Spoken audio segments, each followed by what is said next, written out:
Haleluya, shalom, selamat pagi, selamat kembali bersekutu dalam kasih Tuhan Yesus Kristus. Bagaimana kabar Bapak Ibu Saudara terkasih di dalam rumah tangga masing-masing? Saya berharap hari ini kita melimpah dengan ucapan syukur karena Tuhan Yesus sungguh baik. Amin. Haleluya, Bapak Ibu terkasih, kita pagi hari ini belajar dalam sebuah kebenaran firman Tuhan. Kalau hari kemarin Bapak Gembala sampaikan ciri-ciri orang penuh dengan Roh Kudus. Gimana kita memperoleh Roh Kudus itu? Ayo kita baca dalam sebuah kebenaran firman Tuhan di dalam Kisah Para Rasul pasal 2 ayat 1 sampai ke 4. Demikianlah bunyi firman Tuhan, saya akan bacakan dengan berikut. Pentakosta.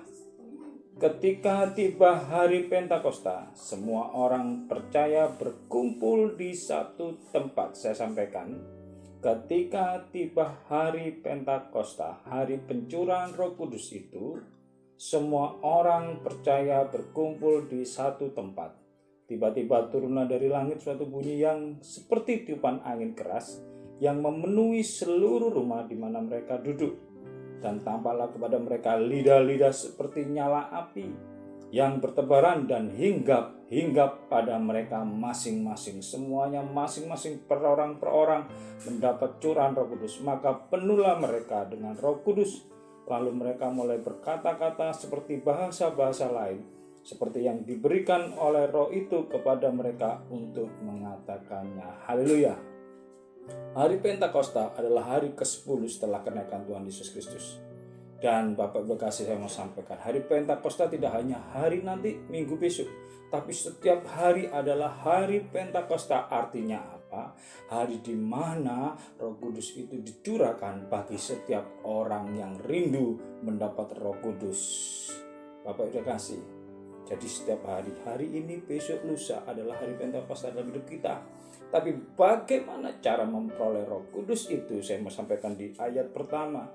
Ketika tiba hari Pentakosta, hari ini kah, besok kah, lusa kah, hari-hari yang lalu, semua orang percaya, perhatikan, semua orang percaya berkumpul di satu tempat. Bapak Ibu kasih, syarat pertama untuk mendapatkan Roh Kudus harus mempunyai hati yang percaya.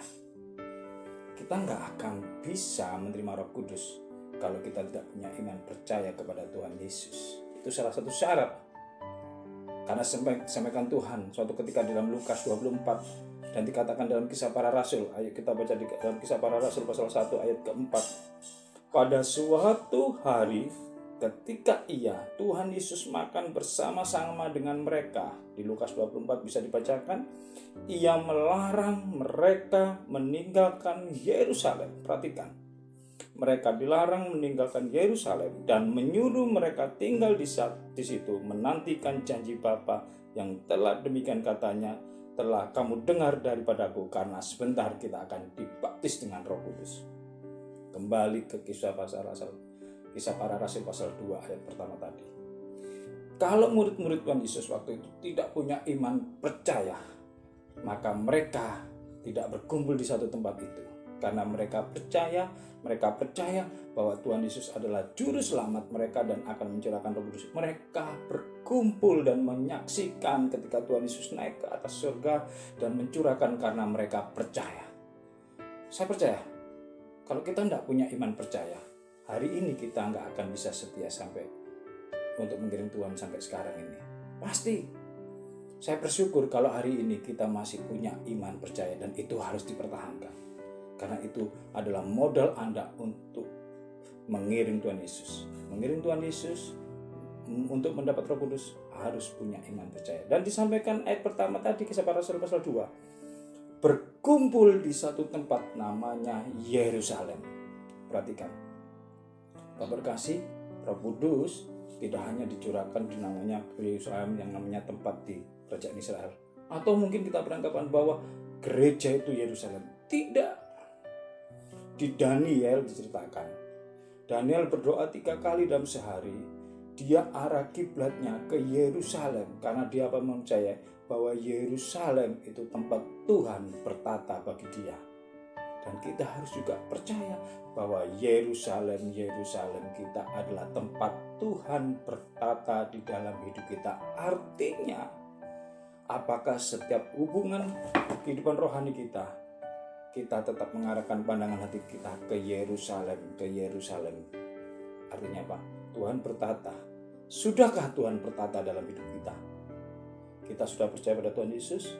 Tempatkan Tuhan bertata supaya tempat hubungan doa kita, kehidupan kita, fokus pikiran kita ke Yerusalem baru, ke Tuhan yang bertata, sehingga ketika hidup kita penuh dengan kepercayaan dan hati kita ada tempat tata Tuhan Yesus Kristus, maka saya percaya Roh Kudus itu akan tercurah buat hidup kita. Sehingga ketika Roh Kudus tercurah bagi hidup kita, maka disampaikan oleh Bapak Gembala hari kemarin, Roh Kudus itu melingkupi hidup kita dengan segala berkat-berkatnya yang luar biasa. Haleluya. Mari kita hidup dengan penuh Roh Kudus. Tuhan Yesus memberkati. Haleluya.